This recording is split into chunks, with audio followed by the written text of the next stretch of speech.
আদালতের নজরে হয়তো এটা বিরল থেকে বিরলতম ঘটনা নয়, কিন্তু সাধারণ মানুষের নজরে এটা একটা বিরল থেকে বিরলতম বোগাস তদন্ত। কোর্ট হোক বা সুপ্রিম কোর্ট হোক, সেখানে যদি চ্যালেঞ্জ হয় এই মামলা সঞ্জয়ের বিরুদ্ধে যাবে না, এই মামলা সঞ্জয়ের পক্ষে। নির্যাতিতার পরিবার সন্দেহ প্রকাশ করবে, সেটা স্বাভাবিক। তারা তদন্তের নামে একটা গা ছাড়া দেওয়া তদন্ত। মমতা ব্যানার্জির পুলিশ তার বিভিন্ন সাগরেদদেরকে বাঁচানোর জন্য দিদির পুলিশ যা বললো মোদিজির সিবিআই সেটাকেই ঠিক বলে চালানোর চেষ্টা। অভয়ার দেহ থেকে একজন মহিলার ডিএনএ পাওয়া যাচ্ছে, এই মহিলা কে হতে পারে কি বলবো? তার জন্য তো তদন্তের দরকার ছিল, সে তদন্ত হলো কোথায়?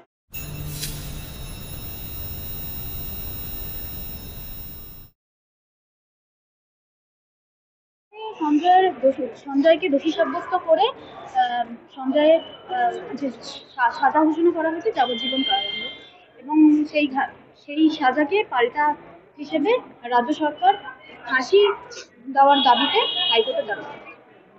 দেখুন, আদালতের নজরে হয়তো এটা বিরল থেকে বিরলতম ঘটনা নয়, কিন্তু সাধারণ মানুষের নজরে এটা একটা বিরল থেকে বিরলতম বোগাস তদন্ত। এই বোগাস তদন্ত দিদির পুলিশও করেছে, আর মোদিজির সিবিআই সেই বোগাস তদন্তকে ঠিক বলে মনে করেছে, দুঃখের হলেও সত্যি।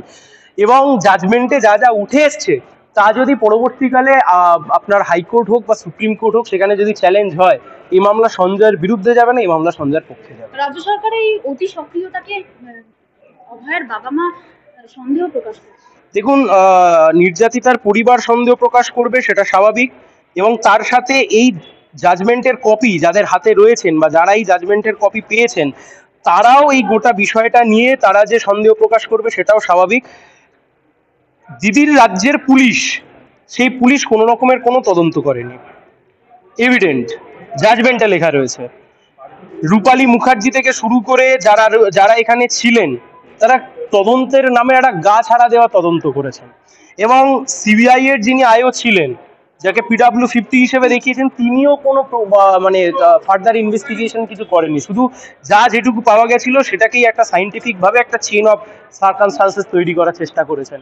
ফলে মমতা ব্যানার্জির পুলিশ তার বিভিন্ন সাগরেদদেরকে বাঁচানোর জন্য বলেছিল সঞ্জয় রায় দোষী।